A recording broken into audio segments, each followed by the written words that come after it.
আসসালামু আলাইকুম সবাইকে। আমাকে স্পষ্ট শুনতে পাওয়া যাচ্ছে আশা করি। কিছুক্ষণ আগে ঢাকা মেডিকেল কলেজে একটি অপ্রত্যাশিত ঘটনা হয়েছে। আমরা শুনতে পেয়েছি যে ঢাকা মেডিকেল কলেজে যারা ডাক্তার রয়েছেন তাদের উপর একটা অতর্কিত হামলা হয়েছে। আমরা যখনই বিশ্ববিদ্যালয়ের শিক্ষার্থীরা এই খবরটি আমাদের কাছে এসেছে যে বিশ্ববিদ্যালয়ের একটা রোগী যারা ছিল তাদের মধ্য থেকে হয়তো কেউ অপ্রত্যাশিতভাবে মারা গিয়েছে, তখন একটা সংক্ষুব্ধ পক্ষ ডাক্তারদের উপরে অতর্কিত হামলা চালায়। একটা বিষয় আমি স্পষ্ট করতে চাই আপনাদের, আমাদের যে গণ অভ্যুত্থানের যে মূল স্পিরিট ছিল, আমাদের যে গণ অভ্যুত্থানের যে জায়গাটি ছিল, সেই জায়গাটি কিন্তু হচ্ছে ন্যায্যতার ভিত্তিতে সমাজ প্রতিষ্ঠিত হবে, একটি সিস্টেম ডেভেলপ করবে এবং এই সিস্টেমের মধ্য থেকেই হচ্ছে আমাদের সমাজ, রাষ্ট্র তথা আমাদের দেশ পরিচালিত হবে। এখন দেখেন আপনারা, যে আমরা দেখছি যে বিভিন্ন জায়গা থেকে যে এই ধরনের কাজগুলো করা হচ্ছে, যেমন আজকে ডাক্তারদের উপরে হচ্ছে অতর্কিত হামলা করা হলো। একটা রুগী মারা যাচ্ছে, তার পেশাদারি কার্যক্রম ডাক্তার যখন চালাচ্ছে, এখন রুগী যদি মারা যায়, এখন ডাক্তাররা কি আপনি যদি ফোর্স করেন যে আমার রুগীকে বাঁচাই দিতে হবে, এখনই বাঁচাই দিতে হবে, মানে বাঁচাই দিতেই হবে, মানে এটা তো প্রফেশনালিজমের মধ্যে পড়ে না ভাই। মানে এটা কেমনে সম্ভব যে আপনার ডাক্তারদের মতো করে কাজ করতে দেওয়া উচিত। আমি যদি তাকে ফোর্স করি, আমি দেখেছি আমরা বেশ অনেক দিন এই আন্দোলন পরবর্তী সময়ে, দীর্ঘ সময় আমরা হচ্ছে হসপিটালে ভিজিট করেছি। সেখানে দেখেছি যে ডাক্তাররা কি পরিমাণ নিরলসভাবে পেশাদারিত্বের সাথে তারা হচ্ছে কাজ করার চেষ্টা করে। এখন আমি যদি ডাক্তারদেরকে ফোর্স করি যে আমার একটা রুগী এখনই আপনাকে বাঁচাই দিতে হবে, এখনই তাকে সুস্থ করে তুলতে হবে, এখনই আপনাকে তাকে ওষুধটা দিতে হবে, এখনই কাটা ঘা শুকাই দিতে হবে, এটা তো সম্ভব না। মানে এটা তো সিস্টেম না ভাই, এটা তো প্রফেশনাল জায়গার মধ্যে তো এটা যায় না। প্রফেশনালি এটা এভাবে ডিল করে না। প্রফেশনাল জায়গা, ডাক্তারদের বিষয়টা ডাক্তাররা বুঝবে, শিক্ষকদের বিষয়টা শিক্ষকরা বুঝবে, ইঞ্জিনিয়ারের বিষয়টা ইঞ্জিনিয়ার বুঝবে, আমাদের যেই প্রফেশন সেই প্রফেশনের বিষয়টা তারা বুঝবে। এখন আমরা যদি তাদেরকে এভাবে ফোর্স করি, যেমন আজকে ডাক্তারদেরকে যেভাবে পিটানো হইলো, ডাক্তারদের তাদের কাছ থেকে যেভাবে বের করে দেওয়া হইলো, এটা কি একটা ইতিবাচক কোন ইমপ্রেশন ক্রিয়েট করছে আপনি বলেন? আমি যতই এখন বলি এটা ছাত্ররা করে নাই, আমরা করি নাই, এ করে নাই, সে করে নাই, আমরা পিলো পাসিং করলাম, ব্লেম গেম করলাম, এটা এর উপরে দোষ চাপাইলাম, তার উপরে দোষ চাপাইলাম, কিন্তু এটা তো নাগরিকের উপরে দায়টা বর্তায়। মানে এটা কিন্তু আমাদের উপরে দায়টা বর্তায়। দেখেন, আন্দোলনটা আমরা করেছিলাম, গণ অভ্যুত্থানটা আমরা করেছিলাম, সেক্ষেত্রে এই দেশটাকে সঠিকভাবে পরিচালনা করার যেই দায়িত্বটা, সেটাও কিন্তু আমাদের উপরে আছে। এখন আপনারা যদি ডাক্তারদের উপরে এভাবে আক্রোশমূলকভাবে এভাবে চেপে বসেন, এভাবে ডাক্তাররা কিন্তু তাদের পেশাদারি আচরণ করতে পারবে না। মানে নেভার, কোনোভাবেই সম্ভব না ডাক্তাররা তাদের পেশাদারি আচরণ করতে পারবে। সেই জায়গা থেকে আমি যারা ডাক্তার রয়েছে তাদের কাছে, ঢাকা মেডিকেল সহ অন্যান্য মেডিকেলের যারা ডাক্তার আছে, আমি ব্যক্তিগতভাবে আমি খুবই লজ্জিত। এবং আমি আপনাদের উপরে আজকে যেই হামলাটা হয়েছে, সেটার আমি যারা আইন শৃঙ্খলা রক্ষাকারী বাহিনী রয়েছে, আমি তাদের প্রতি অনুরোধ জানাবো তারা যেন যথাযথ ব্যবস্থা নেয় এবং আমরা আমাদের জায়গা থেকে সেটি নিয়ে কথা বলবো। আমরা নিশ্চিত করতে চাই যে ডাক্তাররা তাদের পেশাদারি জায়গায় তারা নিজেদের মতো করে তাদের যে প্রফেশনালিজম, সেই প্রফেশনালিজমটা প্র্যাকটিস করতে পারবে। হঠাৎ করে এসে আমি ডাক্তারকে সাজেস্ট কেন করব?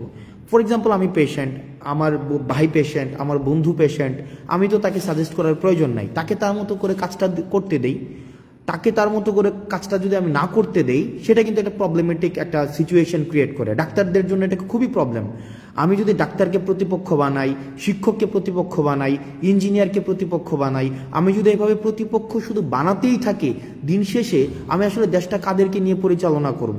আমাদের জন্য দেখেন, এই ব্লেমগুলো কিন্তু আমাদের উপরে আসবে।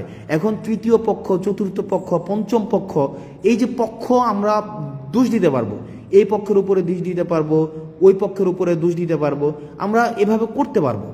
আমরা এইভাবে করতে পারবো, কিন্তু আলটিমেটলি কিন্তু এটা সলিউশনে যাবে না। এই কারণে আমরা এই যে ব্লেম গেমিং না করে ডাক্তারদের কাজটা ডাক্তারদেরকে করতে দেই, শিক্ষকদের কাজটা শিক্ষকদের করতে দেই, প্রশাসনের কাজটা প্রশাসনকে করতে দেই, পুলিশের কাজটা পুলিশকে করতে দেই, রাজনীতিবিদদের কাজটা রাজনীতিবিদদের করতে দেই। আমরা সেটিই চেয়েছিলাম, কারণ আমরা দেখেছিলাম যে ফেসিস্ট সরকারের সময় সব কাজ হচ্ছে গণভবন থেকে নির্ধারিত হতো। ফেসিস্ট যে গভর্নমেন্টটা ছিল, এই গভর্নমেন্ট কি করেছিল, এই গভর্নমেন্টের সময় সব সময় গণভবন থেকে হচ্ছে তার কাজগুলো নির্ধারিত হতো। কিন্তু আমরা চেয়েছিলাম এভাবে না হোক, আমরা চেয়েছিলাম কি decentralisation of power. Decentralisation of পাওয়ারের মধ্য দিয়ে কি হবে, যার কাজটা সেই করতে পারবে। ডাক্তারদের কাজ ডাক্তাররা করবে, রাজনীতিবিদের কাজ রাজনীতি করবে, তারপরে হচ্ছে মিডিয়ার কাজ মিডিয়া করবে। কিন্তু আমরা দেখেছিলাম সেটা না হয়ে কি হয়ে গিয়েছিল, সবগুলো একসাথে ব্ল্যান্ডেড হয়ে গিয়েছিল।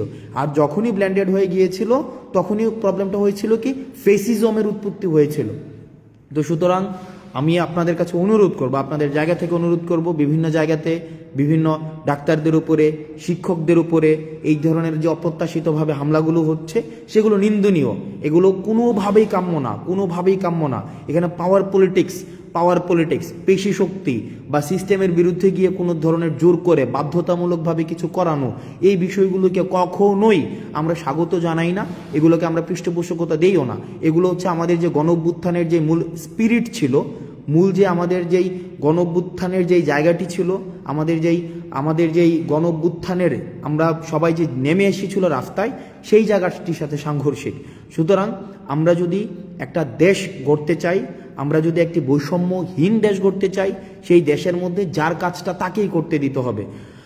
পরিশেষে ডাক্তারদের সাথে যে আজকে যে ঘটনাটি হয়েছে সেটিকে আমরা নিন্দা জানাচ্ছি এবং আমরা প্রত্যাশা করব এই ধরনের ঘটনার কখনোই পুনরাবৃত্তি হবে না। এবং ডাক্তার সংশ্লিষ্ট যারা রয়েছেন, আপনারা যে নিরলসভাবে কাজ করে যাচ্ছেন সেটিকে আমরা স্বাগত জানাই। আপনারা যে নিরলস কাজটাকে আমরা সম্মান জানাই। আপনারা এই ক্রাইসিস মোমেন্টে যেভাবে নেমে এসছেন, আপনারা যেভাবে সেবা দিয়ে যাচ্ছেন, আমরা এটা স্বীকার করি যে চিকিৎসা খাতে অনেক ধরনের অসামঞ্জস্য রয়েছে, কিন্তু কিছু ডাক্তার রয়েছে তাদের জায়গা থেকে তারা নিরলসভাবে কাজ করে যাচ্ছেন। আরেকটি বিষয় সেটি হচ্ছে যে আপনারা অনেকে কমেন্টে গালাগালি করেন, বিভিন্ন বিষয়ে গালি দেন, বিভিন্ন বিষয়ে আপনারা বলেন যে পেইড পলিটিশিয়ান, আমরা টাকা খেয়েছি, তারপরে সেগুলো বলেন। আমার কাছে সেগুলো ভালো লাগে, এই কারণে ভালো লাগে কারণ আমাদের যে আন্দোলনটা ছিল, আমাদের আন্দোলনটা হচ্ছে আপনার এই গালির অধিকারটার জন্য।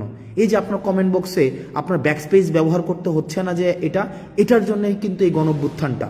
এই যে আপনাকে ব্যাকস্পেস ব্যবহার করতে হচ্ছে না, আপনি গালি দিতে পারছেন আমাকে, আপনি আমাকে তুই বলতে পারছেন, আপনি আমাকে খুব অপভাষা ব্যবহার করতে পারছেন, আপনি আমাকে বলতে পারছেন যে আমি হচ্ছে টাকা খেয়েছি, ঘুষ খেয়েছি। এই যে এটা বলতে পারছেন না, কুত্তার বাচ্চা বলছেন না আপনি, এই যে কুত্তার বাচ্চা, তুই তোর পরিবারের সবার কুত্তার বাচ্চা, আমি শেষ পর্যন্ত আপনার এটার জন্য আমি ফাইট করে যাব। অর্থাৎ আপনি যেন এটা বলতে পারেন, কারণ অতীতে আমরা এটাও বলতে পারতাম না। আপনি যদি অতীতের সময়গুলো দেখেন, অতীতে কিন্তু আমাদের এটা বলারও অধিকার ছিল না। সুতরাং আমরা আপনার এই গালিটার জন্য আমরা ফাইট করেছি, আপনার দ্বিমত প্রকাশের জন্য আমরা ফাইট করেছি, এবং দ্বিমত প্রকাশটাই আমরা চাই যে আপনারা দ্বিমত প্রকাশ করতে পারেন। শুধুমাত্র সহমত প্রকাশ করবেন, আমি শুধু যেটা বলবো সেটাই আপনি বলবেন, আমরা এটা চাই না। আপনার যেটা মত, সেই মতামতটা হচ্ছে আপনি যেন ঠিকভাবে প্রকাশ করতে পারেন, আমরা সেটার জন্যই হচ্ছে আমরা ফাইট করেছি। এবং আমাদের এই আন্দোলনটা অব্যাহত থাকবে, আমাদের সংগ্রামটা অব্যাহত থাকবে। কারণ আপনি যদি এই সংগ্রামটা অব্যাহত না রাখেন তাহলে আপনাকে মিউট করে দেওয়া হবে। আপনি যে গালি দিচ্ছেন এখন স্বাধীনভাবে, আপনার মাথার মধ্যে কিন্তু এই চিন্তা নাই যে আপনাকে ডিজিটাল সিকিউরিটি অ্যাক্টে আপনাকে ধরে ফেলবে। এটার জন্যই ছিল আমাদের আন্দোলন। আপনি স্বাধীনভাবে গালি দেওয়ার স্বাধীনতা পেয়েছেন, আপনার স্বাধীনতার জন্য, এই গালি দেওয়ার জন্য আমরা হচ্ছে ফাইট করব, সংগ্রাম করব, যেন আপনি স্বাধীনভাবে গালিটা দিতে পারেন। আমাকে যেন আপনি বলতে পারেন আমি কুত্তার বাচ্চা, আমাকে যেন বলতে পারেন যে আমি হচ্ছে যে টাকা খেয়ে আন্দোলন করেছি, আমাকে যখন বলতে পারেন যে আমি ঘুষ খেয়েছি, আমাকে যেন বলতে পারেন আমি 10 কোটি টাকা খেয়েছি। এই যে আপনি 10 কোটি টাকা খেয়েছেন, আমাকে বলেন, আপনাকে কিন্তু কেউ এসে বলে না যে আপনাকে বাসা থেকে উঠাই নিয়ে আসবে। এটা কিন্তু আপনার, এই ভয়টা কিন্তু আপনার নাই, বা এই ভয়টা আমাদের নাই। এই যে ভয়টা নাই, এটার জন্যই হচ্ছে আমাদের এই যে সংগ্রামের সফলতা। আপনি যদি জিজ্ঞেস করেন এই সংগ্রামের সফলতা কি, এই সংগ্রামের সফলতা এইটাই যে আমাদের ব্যাকস্পেস ব্যবহার করতে হচ্ছে না, আমাদেরকে একটা কমেন্ট লেখার পূর্বে আমাদের ভাবতে হচ্ছে না, বা আমাকে কোনো বন্ধু ফোন দিয়ে আমাকে জিজ্ঞেস করে না যে দোস্ত তাড়াতাড়ি কমেন্টটা ডিলিট করে দে বা তাড়াতাড়ি পোস্টটা ডিলিট করে দে। এইটার জন্যই হচ্ছে আমাদের আন্দোলন। এবং আমি মনে করি এই জায়গায় হচ্ছে আমাদের সফলতা, যে আপনি অন্তত স্বাধীনভাবে গালি দিতে পারছেন, সবাইকে স্বাধীনভাবে গালি দিতে পারছেন। কিন্তু আমরা একটা জায়গায় স্পষ্ট করতে চাই, স্বৈরাচার ফেসিস্ট হাসিনা আমাদেরকে বিভিন্নভাবে দমন করার চেষ্টা করেছে, আমাদেরকে বিভিন্নভাবে আমাদেরকে ব্লেম দিয়েছে, ট্যাগ দিয়েছে, আমাদের অর্থ লোপাটের আমাদের অভিযোগ এনেছে, কিন্তু কিচ্ছু করতে পারেনি। কারণ আমাদের নৈতিক যেই শক্তিটা, মানে নৈতিক যে শক্তিটা, এই নৈতিক শক্তি হচ্ছে আমাদের সততা। আমরা সৎ ছিলাম আমাদের জায়গা থেকে। কোনো ধরনের আজকে পর্যন্ত, এখন পর্যন্ত আমি যখন আপনার সাথে কথা বলছি, এখন পর্যন্ত আমাদের কোনো ধরনের যেই আপনার লিগ্যাল কোনো এলিগেশনস আজকে পর্যন্ত প্রমাণ করতে পারিনি। তো সুতরাং আমরা আমাদের যতক্ষণ পর্যন্ত আমাদের নৈতিকতার জায়গাটা স্পষ্ট থাকবে, স্বচ্ছ থাকবে, ততদিন পর্যন্ত এই সংগ্রামটা চলবে। আপনাদের অনেকে বলেছেন যে 10 কোটি টাকা আমরা খেয়েছি, 10 কোটি 20 কোটি 30 কোটি লাক্সারিয়াস গাড়িতে চলাফেরা করি। ব্যক্তি আসনাদ আবদুল্লাহ, ব্যক্তি সার্জিস আলম, নাহিদ আসিফকে যারা আগে থেকেই চিনেন, আমাদের যে বিষয়টা, এই যে লাইভ বন্ধ করেন সমস্যা হবে, এই কমেন্ট এখন আর করতে হয় না। যে ফেসবুক পোস্ট ডিলিট করেন সমস্যা হবে, বা কমেন্ট ডিলিট করেন সমস্যা হবে, এই যে কমেন্ট ডিলিট করেন সমস্যা হবে, লাইভ বন্ধ করেন সমস্যা হবে, এই যে কাজটা করতে হচ্ছে না, এটাই আমাদের সফলতা। এই যে আজকে মানে আমি বিশ্বাস করেন, আপনারা যখন কমেন্টে গালি দেন, আমি মনে করি যে না, ফাইন, এটার জন্য আমরা ফাইটটা করেছি, যে আমরা অ্যাটলিস্ট স্বাধীনভাবে আমরা গালি দিতে পারি, অ্যাটলিস্ট স্বাধীনভাবে আমার মত প্রকাশ করতে পারি। কেউ এসে আমাকে ফোন করে বলছে না যে কমেন্টটা ডিলিট করে দাও, যে তোমার সমস্যা হবে, বা পোস্টটা ডিলিট করে দাও, তোমার সমস্যা হবে, বা লাইভটা বন্ধ করে দাও, তোমার সমস্যা হবে, বা লেখাটাকে মুছে ফেলো, তোমার সমস্যা হবে। এটার জন্যই মূলত হচ্ছে আমরা আন্দোলনটি করেছিলাম। এখন এই আন্দোলনের, সংগ্রামের এই স্পিরিটটি যদি ধরে রাখতে চাই, তাহলে আপনাদের মাথায় রাখতে হবে, চাঁদাবাজদের বিরুদ্ধে দাঁড়াতে হবে, অন্যায়ের বিরুদ্ধে দাঁড়াতে হবে, যারা পেশাদার তাদের কাজটা তাদেরকে করতে দিতে হবে, যারা লেখক তাদেরকে লিখতে দিতে হবে, যারা মিডিয়া কর্মী তাদেরকে স্বাধীনতা দিতে হবে, যারা চিকিৎসক তাদের চিকিৎসা করার স্বাধীনতা তাদের মতো করে দিতে হবে, যারা ইঞ্জিনিয়ার তাদের কাজটা তাদের মতো করতে দিতে হবে, যারা শিক্ষকদের কাজটা শিক্ষকদের মতো করতে দিতে হবে। সেখানে যদি আমরা হস্তক্ষেপ করি, তাহলেই কিন্তু সেটা স্বাধীনতা পরিপন্থী, তাহলেই কিন্তু এটা সংগ্রাম পরিপন্থী। আমরা ঠিক যে আমরা মত প্রকাশের স্বাধীনতার জন্য আন্দোলন করেছি, দ্বিমত প্রকাশের স্বাধীনতার জন্য আন্দোলন করেছি, আমরা প্রত্যেকটা মানুষের তার কাজ যেটা, সেটা স্বাধীনতার জন্য আন্দোলন করেছি। এই আন্দোলনের স্পিরিটটা যেন নষ্ট করতে না পারে আমাদের বিভিন্ন উপলক্ষ তৈরি করার মধ্য দিয়ে, সেটির জন্য আমাদের সব সময় সচেতন থাকতে হবে, সব সময় সচেতন থাকতে হবে। কারণ মনে রাখতে হবে যে আমাদের যে অর্জনটি হয়েছে, এই অর্জনটি হচ্ছে প্রাথমিক অর্জন। এই অর্জনের ধারাবাহিকতাটি যদি আমরা রক্ষা করতে চাই, এই ধারাবাহিকতা রক্ষা করার জন্য আমাদের লড়াইটি, সেটি হচ্ছে চলমান, এবং আমাদের লড়াইটিকে অব্যাহত রাখতে হবে। আমরা আমাদের জায়গা থেকে সামাজিকভাবে যেই প্রবলেমগুলা অ্যারাইজ করেছে, আমাদের এখন সোশ্যাল কিছু প্রবলেম অ্যারাইজ করেছে, চাঁদাবাজি বেড়ে গিয়েছে, বিভিন্ন জায়গায় হচ্ছে পদত্যাগ করানো হচ্ছে, বিভিন্ন জায়গায় দেখছি আমরা সিস্টেমের বাইরে গিয়ে বাধ্য করা হচ্ছে বিভিন্ন পদত্যাগ করানোর জন্য। এইসব বিরুদ্ধে আমাদের কথা বলতে হবে, সামাজিকভাবে কথা বলতে হবে। এখানে এমন না যে এটা নেতা নির্ভর, একজন নেতাই কথা বলবে, প্রত্যেকের জন্য ওপেন ফ্লোর। তবে দয়া করে কেউ হচ্ছে কোনো ধরনের বিশেষ সুবিধা আদায় করার জন্য, কোনো ব্যক্তি সুবিধা আদায় করার জন্য নিজের এই পরিচয়টাকে আপনারা হচ্ছে বাজে কাজে ব্যবহার করবেন না। সবাই ভালো থাকবেন, সুস্থ থাকবেন, এবং হচ্ছে এই যে গালি দিচ্ছেন আপনারা বিভিন্ন জায়গায়, এই গালি অব্যাহত থাকুক। কারণ এই গালিটাই নিশ্চিত করে যে আমাদের প্রাথমিক অর্জনটি আমাদের হয়েছে, আন্দোলনের যে প্রাথমিক যে অর্জন সেটি হয়েছে এই গালি নিশ্চিত করে। কারণ আপনি গালি দিতে পারছেন এই আন্দোলনের কারণে, দ্বিমত প্রকাশ করতে পারছেন আন্দোলনের কারণে।